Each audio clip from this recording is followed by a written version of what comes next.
আসসালামু আলাইকুম রহমতুল্লাহ। সুপ্রিয় দর্শক, আশা করি আপনারা সকলেই ভালো আছেন, সুস্থ আছেন। দেশ ও দেশের বাইরে থেকে যারা আজকের এই ভিডিওটি প্লে করছেন সকলের প্রতি আন্তরিক শুভেচ্ছা অভিনন্দন। দর্শক বন্ধুরা, মক্কা এগ্রোর নতুন একটি পর্বে আপনাদেরকে স্বাগতম। বরাবর মতো আপনাদের সাথে আছি আমি হাফেজ নজরুল ইসলাম, আর আপনারা দেখছেন মক্কা এগ্রো ইউটিউব চ্যানেল এবং ফেসবুক পেজ। ভিডিওটি অত্যন্ত গুরুত্বপূর্ণ।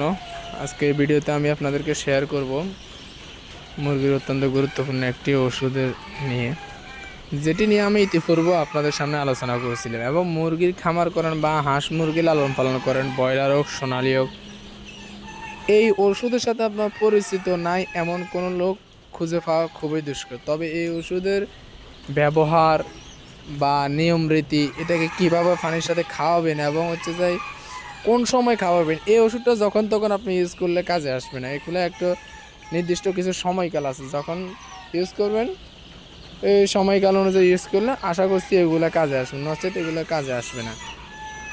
তো এই ওষুধটা সাধারণত আমরা সকলেই চিনি, বাজারে 10 গ্রাম এবং 100 গ্রাম এটা পাওয়া যায়, অনেকে আমরা জানি।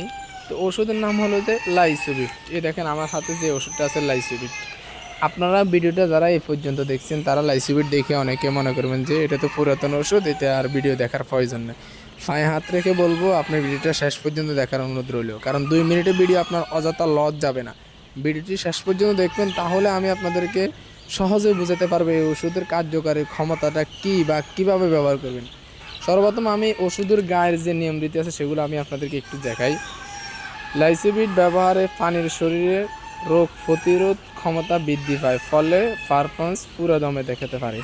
আচ্ছা, বাচ্চার বয়স যখন একবারে ছোট অবস্থায় থাকবে, তখন যখন আপনারা একটা ভ্যাকসিন করেন ছোট অবস্থায়, অনেকে BCRDV, অনেকে আবার রানীক্ষেত বলে চিনে থাকেন, বা অনেকে 11 দিনে ঘামবুড়ো করে থাকেন।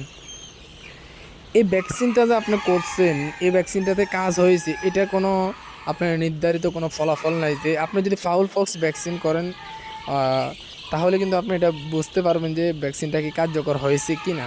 যদি ভ্যাকসিন কার্যকর হয়, যেখানে আপনি ইনজেকশন দিয়েছেন ওইখানে একটু একটু ফুস জমবে বা হালকা পচে যাবে।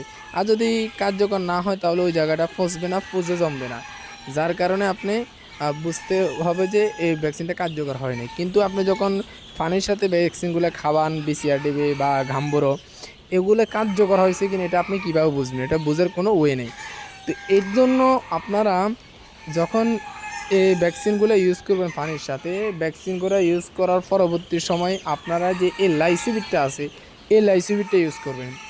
এটা যদি আপনি ভ্যাকসিনের পরে লাইসোবিটটা ইউজ করেন, তখন কিন্তু ভ্যাকসিনের কার্যকারী ক্ষমতাটা আরও দ্বিগুণ বাড়িয়ে দেয়। এবং ডাক্তাররা অনেকে আমাকে বলছেন যে ভ্যাকসিনের আগে পরে লাইসোবিটটা হালকা পরিমাণে খাওয়াতে, এতে করে ভ্যাকসিনের যে কার্যকারী ক্ষমতা সেটা কিন্তু অনেকটাই বাড়ায় দেয়। আরেকটা হচ্ছে যে অনেকে অ্যান্টিবায়োটিক, মুরগি জীবাণু রোগ আসে, বিভিন্ন ধরনের ওষুধ ইউজ করেন, বা আমাদের পরামর্শ নিয়ে বা ডাক্তারের পরামর্শ নিয়ে অনেকে ওষুধ ইউজ করেন। তো অ্যান্টিবায়োটিক ওষুধ ইউজ করার ফলে হয় কি, অনেকে জানেন না যে সাথে লাইসোবিট ইউজ করতে হয়, তাহলে আপনার এই অ্যান্টিবায়োটিকটা দ্রুত কার্যকর হয়। অনেকে দেখবেন দামি দামি অ্যান্টিবায়োটিক ইউজ করেন, ভাই এরপরও মুরগি সুস্থ হতেছে না, তাহলে কারণ কি? মনে করতে হবে তিনি লাইসোবিটটা ইউজ করেন না। অ্যান্টিবায়োটিকের সাথে যদি আপনি লাইসোবিটটা হালকা পরিমাণে ইউজ করেন, তাহলে ওই অ্যান্টিবায়োটিকের ধারণ ক্ষমতাটা আরও বেশি বৃদ্ধি করে দেয়। কারণ এগুলো মুরগি সুস্থ অবস্থায় আপনি খাওয়াতে পারেন। ছোটো অবস্থায় মুরগির রোগ প্রতিরোধ ক্ষমতা বৃদ্ধি হবে। ছোটো অবস্থায় যখন আপনি মুরগিকে খাওয়াবেন, এগুলো মুরগির রোগ প্রতিরোধ ক্ষমতা, অর্থাৎ আপনার মুরগিতে রোগ আসবে খুবই কম পরিমাণে। সেজন্য আপনি ছোট অবস্থায় এই মুরগিকে এগুলো খাওয়াতে পারবেন। আবার অনেকে বিভিন্ন জায়গায় মুরগি পরিবহন করে থাকেন, পরিবহন করার পরে মুরগি একটি ক্লান্ত হবে, তো তার আগে আপনার একটু লাইসোবিটের পানিটা খাওয়াই নেবেন, তাহলে মুরগিটা একটু ভালো থাকবে। আবার প্রচুর পরিমাণে ঠান্ডা লাগলেও এই ওষুধটা খাওয়াবেন, তাহলে মুরগিটা রিল্যাক্স অনুভব হবে, স্বাভাবিক তাপমাত্রায় চলে আসবে এই লাইসোবিটটা। এগুলো কিন্তু খুব ভালো একটি ওষুধ। আপনারা সকলেই চেষ্টা করুন আপনার খামারে অন্তত কয়েকদিন পর পর এই লাইসোবিটটা খাওয়াতে। আশা করছি আপনার খামারে দ্রুত একটু ভালো ফলাফল পাবেন। তো আজকের ভিডিওটি এ পর্যন্ত। ভিডিওটি যদি ভালো লাগে একটি লাইক করবেন, এই চ্যানেল নতুন দর্শক তাহলে অবশ্যই চ্যানেলটি সাবস্ক্রাইব করবেন।